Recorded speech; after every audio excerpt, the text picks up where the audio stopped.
দম্পতি জান্নাতে একসাথে থাকতে হলে শর্ত হচ্ছে দুজনই জান্নাতি হতে হবে। আর কেউ যদি জান্নাতেই হতে হয় তাহলে অবশ্যই জান্নাতের জন্য তাদের আমল করতে হবে। যদি কোনো ব্যক্তি তিনি জান্নাতি হন এবং তার স্ত্রীও জান্নাতি হয় তাহলে তারা ইচ্ছা করলে জান্নাতে থাকতে পারবেন। তবে জান্নাত, আল্লাহ তাআলার এই জান্নাতের মধ্যে মানে দুনিয়ার যে অবস্থা সেই অবস্থা থাকবে না। জান্নাত হচ্ছে এটি একটা উপভোগ এবং নেয়ামত, এর মানে নেয়ামত উপভোগ করার একটা জায়গা। সুতরাং নেয়ামত উপভোগ করার জায়গায় আপনি স্বাভাবিকভাবেই মানে দুনিয়ার যে কনজারভেটিভ চিন্তা আছে, যে সীমাবদ্ধতা আছে, যে সীমাবদ্ধ ধারণা আছে, অথবা সংকীর্ণতা মানুষের মাথার মধ্যে কাজ করতেছে, দম্পতি বলতে যেটা বুঝায়, দম্পতি যেটা বুঝাচ্ছেন, এগুলো জান্নাতের মধ্যে আসলে জান্নাতীদের কল্পনায় আসবে না। সেখানে যদি কেউ জান্নাতে স্বামী স্ত্রী হিসেবে থাকতে চায় তাহলে দুজনেই জান্নাতি হতে হবে। যদি স্ত্রী জাহান্নামী হয় তাহলে স্ত্রীর জন্য স্বামী যদি সুপারিশ করার মতো যোগ্যতা থাকে তাহলে সুপারিশ করতে পারবেন আল্লাহ তাআলার কাছে। সুপারিশ করার যোগ্যতা কি সেটা জানতে হবে, সেটা আরেকটি বিষয়। আর স্ত্রী যদি জান্নাতি হয়, স্বামী জাহান্নামী হয়ে যায়, তাহলে স্বামীর জন্য স্ত্রী সুপারিশ করার মতো ক্ষমতা রাখবে, কিন্তু সেখানে অবশ্যই সুপারিশকারীর জন্য সুপারিশ করার যোগ্যতা থাকতে হবে।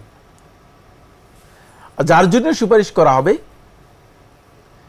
তার মানে জন্য সুপারিশ করার মানে আরেকটি যোগ্যতা আছে, সেটা হচ্ছে আল্লাহ তাআলা তার প্রতি সন্তুষ্ট হওয়ার বিষয়টি থাকতে হবে। সুতরাং মানে সুপারিশকারী এবং যার জন্য সুপারিশ করা হবে দুইজনের উপযুক্ততা যদি থাকে তাহলে স্বামী এবং স্ত্রী সুপারিশের মাধ্যমেও জান্নাতি হতে পারবে। জি হ্যাঁ, আপনি কথা বলছিলেন, হ্যাঁ, কিছু ইঙ্গিত দিচ্ছিলেন, আমি বোঝার চেষ্টা করছিলাম। আসলে আমরা দুনিয়ার অভিজ্ঞতা দিয়ে জান্নাতকে বিবেচনা করতে চাই। দাম্পত্য জীবন, দুনিয়ায় যে কত কলহ, কত অসন্তুষ্টি, কত কিছু, আর জান্নাত পুরো যে আলাদা জগৎ। আমরা দুনিয়া অবস্থান করে দুনিয়ার অভিজ্ঞতা কি জান্নাতকে কখনো বিবেচনা করা যাবে, উপলব্ধি করা যাবে? এটা একটা বিবেচনা করছেন তিনি, যিনি প্রশ্ন করেছেন, তিনি প্রশ্নকারী বিবেচনা করেছেন, করতেই পারেন। বাকি এখানে খুবই গুরুত্বপূর্ণ একটা পয়েন্ট রয়ে গেছে, সেটা হলো এই যে আসলে স্ত্রীদের জন্য জান্নাত লাভ করার বিষয়টি খুবই সহজ, খুবই সাধারণ। যদি তারা সত্যিকার একজন জান্নাতি পুরুষের অধীনে তার আনুগত্য করে যায়, আল্লাহর সন্তুষ্টি এবং স্বামীর সন্তুষ্টি দুটাকে যদি কম্বাইন করতে পারে তাহলে তার জন্য জান্নাত অপরিহার্য, জান্নাত পেয়ে যাবে। কিন্তু দুর্ভাগ্যের বিষয় হচ্ছে আমাদের এই জায়গায় আমরা বিভিন্ন সিরিয়াল এবং সিনেমা, তারপরে ইন্ডিয়ান সিরিজের কারণে আমরা সবচেয়ে স্বামীর অবাধ্যতাকে মনে করি যে এটা একটা মানে অধ্যত্বের প্রকাশ, স্বাধীনতার প্রকাশ, এটা একটা স্মার্টনেস। আমাদের দেশে নারীরা এটাই মনে করে থাকে যে স্বামীর অবাধ্য হতে পারলেই তিনি মনে হয় যেন অনেকটা প্রাউড ফিল করছেন, ভালো লাগতেছে, তার কাছে মনে হচ্ছে স্মার্ট হয়েছেন। এটা অত্যন্ত জঘন্যতম অপরাধ। জি, নারী পুরুষের পারস্পরিক যে দায়িত্ব, এটা আমাদের উপলব্ধি করতে হবে এবং সেভাবে আমাদের আমল করতে হবে। প্রিয় দর্শক, আমরা একবার শেষের দিকে যদি এক বাক্যে বলতেন, অন্য একটি প্রশ্ন, মুয়াজ্জিমের আজানের জবাব দেওয়ার পর দোয়া ইব্রাহিম পড়ি, এটা কি ঠিক আছে? দোয়া ইব্রাহিম কাকে বলা হয় থাকে? আসলে দরুদ ইব্রাহিম, দরুদ হবে মনে হয়।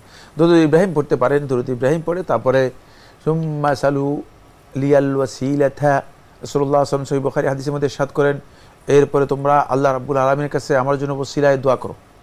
সুতরাং ওসিলায় দোয়া করবেন। ওয়া আতি মুহাম্মাদানিল ওয়াসিলাতা ওয়াল ফাদিলা ওয়া বা'আসহু মাকামান মাহমুদান আল্লাযী ওয়া'আদতা।